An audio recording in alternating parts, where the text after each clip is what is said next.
ഈശോ മിശിഹായ്ക്ക് സ്തുതിയായിരിക്കട്ടെ.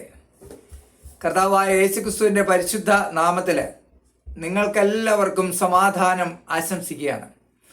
ഇന്നേ ദിവസം നമ്മൾ ചിന്തിക്കുന്ന തിരുവചന ഭാഗം വിശുദ്ധ പൗലോസ് ലീഗ എഫേസുകാർക്ക് എഴുതിയ ലേഖനം 6 അധ്യായത്തിൻ്റെ 10 മുതൽ 18 വരെയുള്ള തിരുവചനങ്ങൾ. ആത്മീയ സമരം. അവസാനമായി കർത്താവിലും അവിടുത്തെ ശക്തിയുടെ പ്രാഭവത്തിലും കരുത്തുള്ളവരാകുവിൻ. സാത്താൻ്റെ കുടിലതന്ത്രങ്ങളെ എതിർത്ത് നിൽക്കാൻ ദൈവത്തിൻ്റെ എല്ലാ ആയുധങ്ങളും ധരിക്കുവിൻ. എന്തെന്നാൽ നമ്മൾ മാംസത്തിനും രക്തത്തിനും എതിരായിട്ടല്ല, പ്രഭുത്വങ്ങൾക്കും ആധിപത്യങ്ങൾക്കും ഈ അന്ധകാര ലോകത്തിൻ്റെ അധിപന്മാർക്കും സ്വർഗീയയിടങ്ങളിൽ വർത്തിക്കുന്ന തിന്മയുടെ ദുരാത്മാക്കൾക്കും എതിരായിട്ടാണ് പടവെട്ടുന്നത്. അതിനാൽ ദൈവത്തിൻ്റെ എല്ലാ ആയുധങ്ങളും ധരിക്കുവിൻ. തിന്മയുടെ ദിനത്തിൽ ചേർത്ത് നിൽക്കാനും എല്ലാ കർത്തവ്യങ്ങളും നിറവേറ്റിക്കൊണ്ട് പിടിച്ചു നിൽക്കാനും അങ്ങനെ നിങ്ങൾക്ക് സാധിക്കും. അതിനാൽ സത്യം കൊണ്ട് അരമുറുക്കി നീതിയുടെ കവചം ധരിച്ച് നിങ്ങൾ ഉറച്ചു നിൽക്കുവിൻ. സമാധാനത്തിൻ്റെ സുവിശേഷത്തിനുള്ള ഒരുക്കമാകുന്ന പാദരക്ഷകൾ ധരിക്കുവിൻ. സർവോപരി ദുഷ്ടന്റെ ജ്വലിക്കുന്ന കൂരമ്പുകളെ കെടുത്തുന്നതിന് നിങ്ങളെ ശക്തരാക്കുന്ന വിശ്വാസത്തിൻ്റെ പരിചയം എടുക്കുവിൻ. രക്ഷയുടെ പടത്തൊപ്പി അണിയുകയും ദൈവവചനമാകുന്ന ആത്മാവിൻ്റെ വാൾ എടുക്കുകയും ചെയ്യുവിൻ.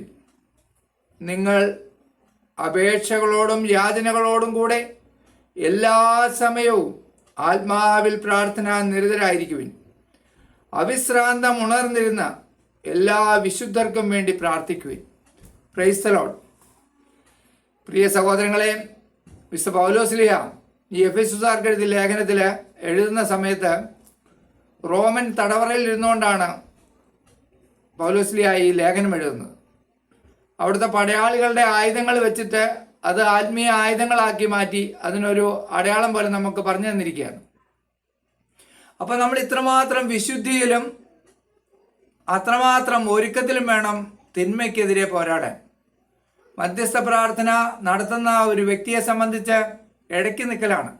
ഒരു ആത്മീയ യുദ്ധമാണ് നമ്മൾ ചെയ്യുന്നത് തിന്മയ്ക്കെതിരെ. അപ്പോൾ തിന്മയുടെ പിടിയിലായിരിക്കുന്ന ഒരു വ്യക്തിയെ നമ്മൾ റിലീസ് ചെയ്യാനായിട്ട് നമ്മൾ പോകുമ്പോൾ നമ്മൾ ആത്മീയമായി അത്രമാത്രം ഒരുക്കപ്പെട്ട് വിശുദ്ധ കുമ്പസാരം, വിശുദ്ധ കുർബാന, കൂദാശകളോടുള്ള അടിക്കടിയുള്ള കൂദാശ സ്വീകരണം, ആ ഒരു തലത്തിൽ നമ്മൾ ജീവിതം, നമ്മളെ വിശുദ്ധി കാത്തു സൂക്ഷിച്ചുകൊണ്ട് വേണം ഓരോ മധ്യസ്ഥ പ്രാർത്ഥന നടത്തുന്ന വ്യക്തിയും ഒരുക്കത്തോടെ ഒരുമിച്ച് കൂടാൻ. അങ്ങനെ ഒരുമിച്ച് കൂടുമ്പോൾ ആഴമായ ഈശോയിലുള്ള വിശ്വാസം, ആ വിശ്വാസത്തിൻ്റെ ആഴങ്ങളിലേക്ക് കടന്നു പോകുമ്പോഴാണ് ആ കൂട്ടായ്മയ്ക്ക് ബലമാകുന്നത്. അതൊരു ചെയിൻ പോലെയായി സ്വർഗത്തിലേക്ക് ഉയരുന്നത്. അപ്പം നമ്മൾ ഇതെല്ലാം ഈ തിരുവചനത്തിലൂടെ പൗലോസ് ലീഗ നമ്മളോട് വ്യക്തമായി പറഞ്ഞിരിക്കുന്ന കാര്യങ്ങളെല്ലാം വളരെ വ്യക്തതയോടുകൂടി നമ്മൾ പാലിച്ചു വേണം ഈ യുദ്ധത്തിന് ഒരുങ്ങാൻ. അത്രമാത്രം ഒരുക്കത്തോടുകൂടി ചെയ്യേണ്ട കാര്യമാണ് മധ്യസ്ഥ പ്രാർത്ഥന. അപ്പം നമ്മൾ ആദ്യം വിശുദ്ധി കാത്തു സൂക്ഷിച്ച് പരിശുദ്ധാത്മാവുമായിട്ടുള്ള വ്യക്തിപരമായ ഒരു ബന്ധത്തിലൂടെ വേണം മറ്റുള്ളവരെ തിന്മയുടെ കെട്ടിൽ നിന്നും റിലീസ് ചെയ്യാൻ.